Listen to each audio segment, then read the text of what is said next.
This is going to be a video tutorial on how to enable dark mode in Gmail.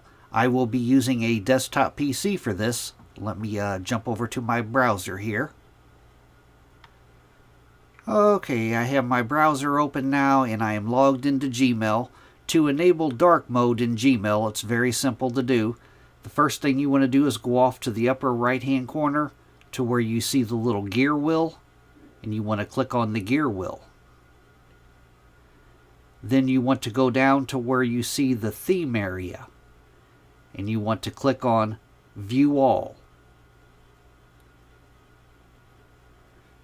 Now in the little dialog box that opens up here, it presents you with all types of background images that you could use.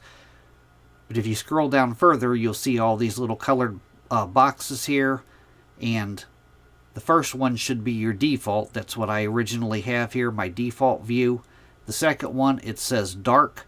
I'm going to click on the one that says dark.